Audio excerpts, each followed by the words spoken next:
There's a Chengyu I like very much. It's 水落石出. You know, there's one I like is 这小矛盾. You know, there's another one I like is 守株待兔, 直来直去, and 拐弯抹角, 对吗? It's two extremes. 直来直去, foreigners, they're more like 直接. So it's interesting because every time behind the Chengyu there's a story, right? In Chinese, 你们要知己知彼, 对吗? You want to fight China? Well, learn first about your enemy. 活到老学到老. It's a long journey of learning.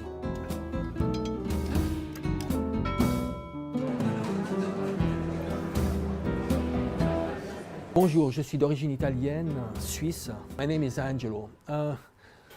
I like to joke, you know, because I've been here in China a long time, and they always ask me, where are you from? And I'm kind of, because I'm mixed Swiss and Italian. I'm Swiss daytime and Italian nighttime. The Swiss are more, they look at more reliable professionals.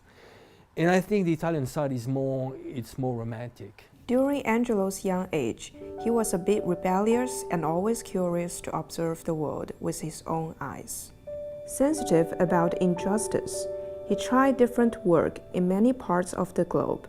School teacher in Taiwan, teaching dances in Peru, and helping local children in Uganda for UN food program. He also devoted himself in helping the disabled back in 1991. In his spare time, he enjoys doing sports.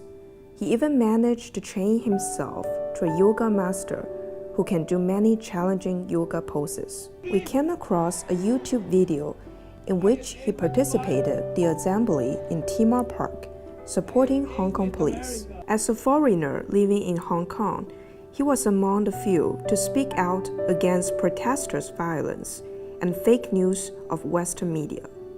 This aroused our interest, and we invited him to be my guest.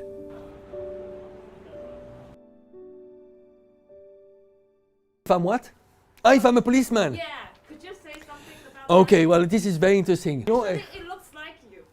Yeah, the guy looks like me, actually. So when I was at Prince Edward Station, something very aggressive, not very rational, it's just pinpoint. Shame on you, you are Chinese and so on. I'm from Switzerland, and I know about democracy. I told the lady, I said, look at yourself, look at the mirror. What do you see? You are Chinese. They took my picture, and then there was a picture of another policeman, right, with a mask. And they say, oh, you see, the police is staging a fake protester, right? So fake support of police. They faked it, right? When you look at that Twitter, when you look at that fake news, it's very scary because if those people of Democito, racist people, they get the power one day, there's nothing less than a Nazi party. You have like medias. I mean, I call it like trash media, which is like Apple Daily. It's just a joke. It's just like fake news the whole time with a political agenda. It's extremely misleading.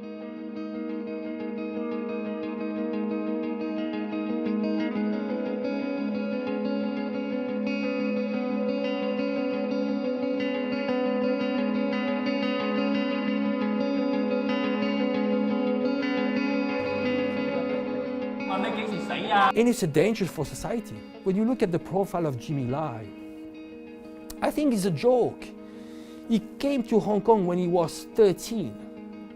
How can you be racist against China when yourself you are Chinese and you came here when you were 13? How can you be anti-mainland Chinese? You are Chinese. Accept that. And how can you do a pact with the devil with the US? I think it's a shame. I'm not Chinese, I'm not from Hong Kong, but when I see that, I cannot accept. They are dangerous. This kid, Joshua Wong, he's dangerous. Anti-mainland China, anti-China. I want to tell them, maybe you don't deserve to be Chinese.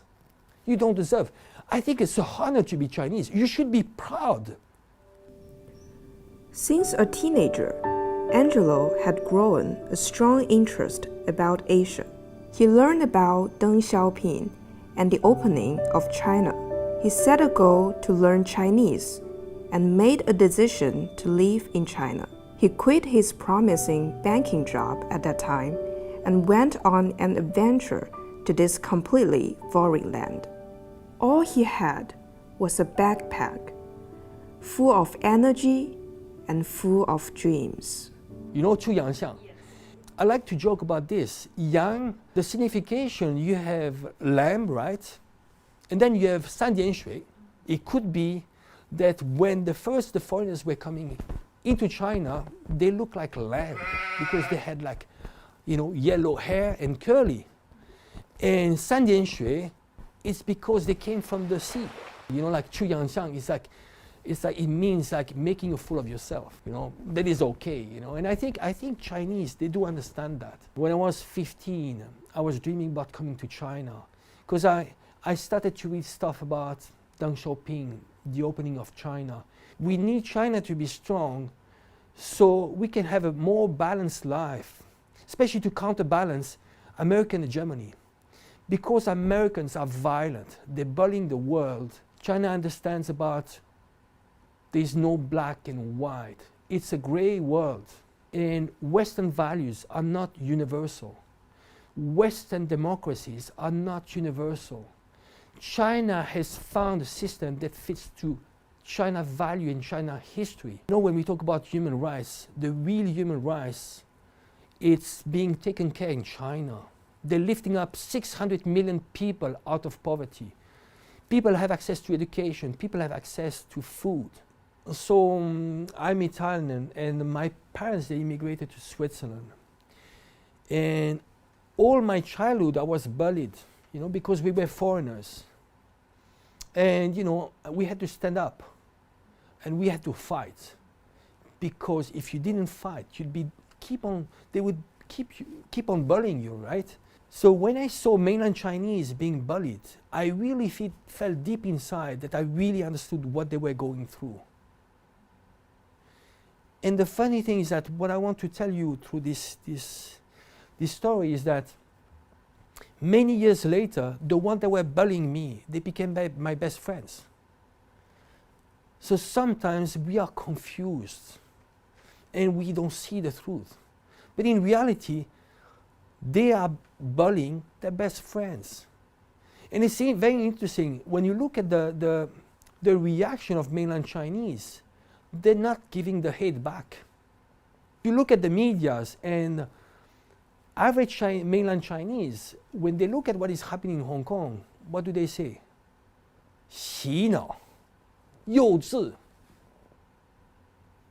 What I started learning more and more in China is that a lot of the communication is more honest, in a sense that in the Western world we tend to be too much politically correct, while I started learning that in China, in reality, people really speak their mind. They do. Well, I watch the medias in China, I read the newspapers, and people really have the freedom of speech, maybe in some ways more than in the West.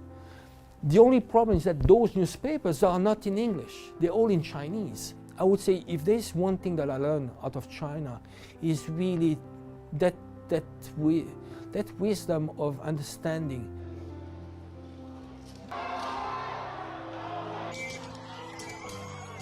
No matter how those kids are evils in their actions, but I feel bad for them because they're just being used as pawns. They don't realize. They're just blinded. And the problems of brainwashing starts from the books, right? If you look at the books in Hong Kong, the history books are still books from, the old days, British colonial books, right? Where they against China, So it starts from school. Then you have the teachers' unions that are anti-Chinese. And then you have the medias. So you can have all those kids are going through a whole process where they're in a circle where they don't see the lights. We say in Chinese, 井底之蛙. When you are a frog and you're into a well, you're at the bottom of the well, right? You're looking at the sky, and the sky is very, very small. For those people calling for freedom, their sky is really small. 你们要打开眼界. We are living in a world of globalization. You want to grow up, go to mainland China, see what is happening there. If you want to grow up, you need to expand your views. 你们要知己知彼，对吗? You want to fight China? Well, learn first about your enemy, what you call your enemy. Learn about them. Go to mainland China, go there. And you know what? Ego doesn't feed you. When you're hating someone, you're just killing yourself slowly. And you're making the society a chaos. Is it what you want of Hong Kong? If they want to do politics and they don't fight, there's no violence, I don't care. I let them do it. I'm 50 right now. And when I see them fighting in the street, they have the age potentially to be my son, right? So I step in and I say, you'd better stop. I have an advantage to be foreigner. And I have to be honest. It's not brave what I'm doing. When you're a foreigner, you step out, they will not beat you up for X reasons. I think the real hero are the police. The real hero are those Chinese people, locals. They step out and they say, don't, stop, stop, stop. And they get beaten up. Those are the real heroes. There's no more cool to be the revolutionary. You know, we all dream about being Che Guevara, right? It's so cool. And you're going to have lots of girlfriends, right? Because you're cool, right? You know what? You're not a hero. Beating policemen doesn't make you a hero. The real hero are the people that are struggling. Their parents are hero. You know those people, they work so hard to bring up a family, to put food on the table. They are the real hero, because that is really difficult.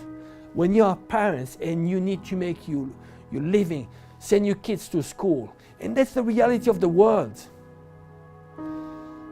一家四口每日就逼喺呢一間100尺嘅劏房，月租係4900蚊，但靠佢一個人工作，月入唔夠2萬。A 1,000 miles journey starts with a single step. Sometimes what I do, I go from Tsim Sha Tsui, I go all the way to Mongkok and higher, Xuan Shui Po, over there.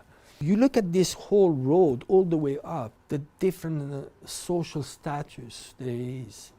And this is when you discover that Hong Kong is actually suffering of what we call this Ping Fu Cha Ju.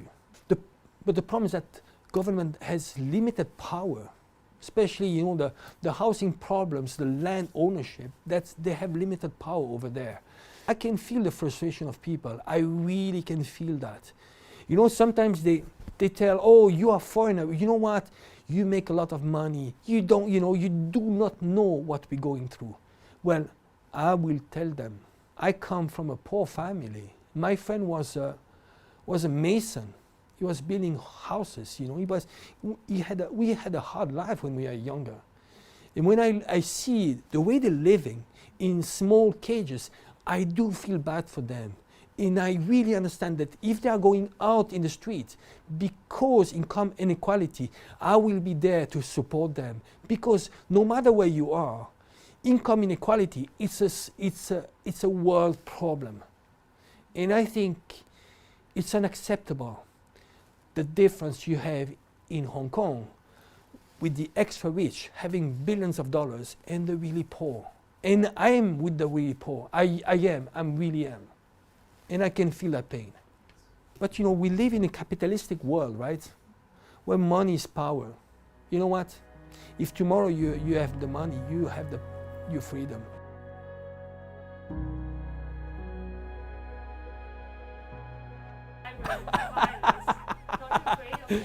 Am I afraid? Look at me. Do I look I'm afraid? No. Never worry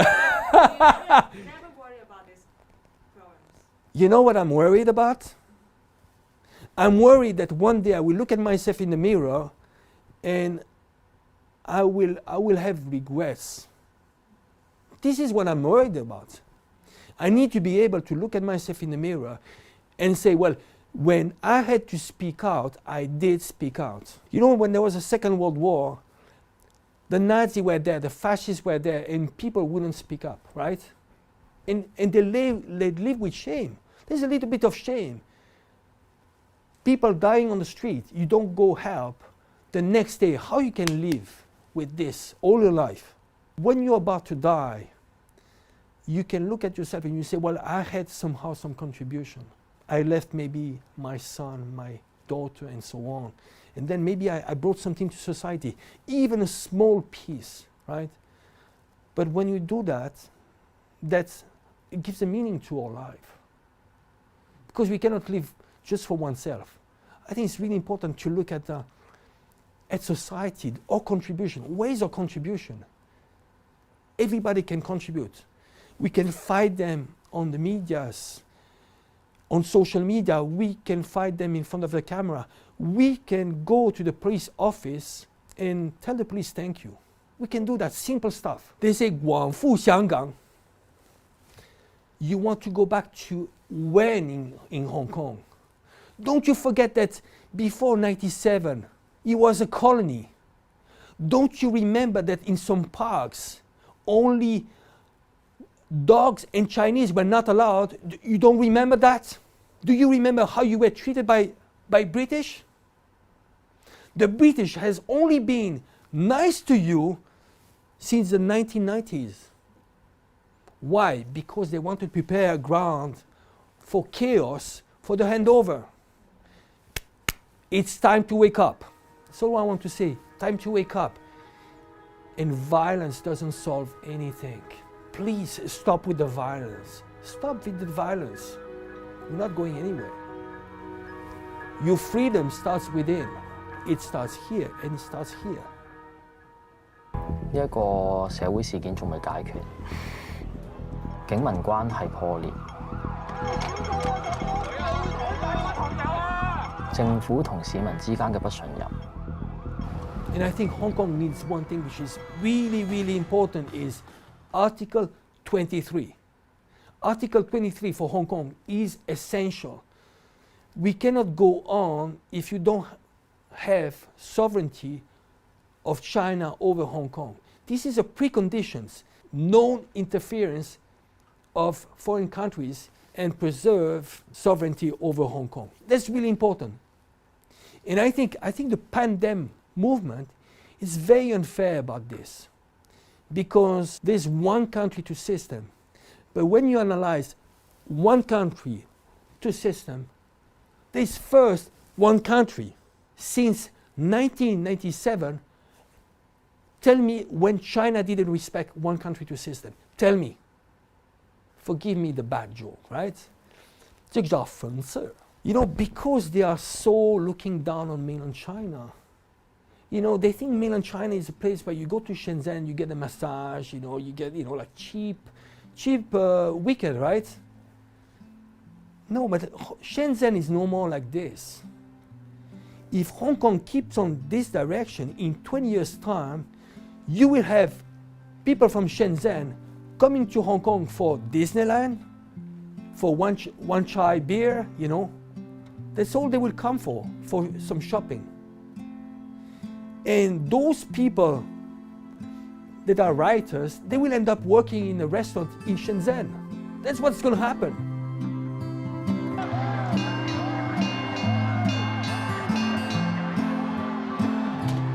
I have a very simple life. I try to stay healthy because I think this is really important. So, and meet up with friends, but with a very simple life. I like reading. Gandhi has a quote that says, "Be the change you want to see in the world." So they need to do that first action. We want to change society. We need to have that single step of that first action. I don't, personally I don't want to do any politics. I don't, I think this is internal matter, Chinese matter. It's a Hong Kong matter. At the end, it will have to be solved by Chinese, okay? But I want to do that first step. And I really hope that by me doing this first step of speaking out, more foreigners will come out. It will give like courage to more people, Chinese, Hong Kongese, well, to come out and speak up. That's what I want to do. Because you know what, the last thing I want, personally what I want to go back to my normal life. You know,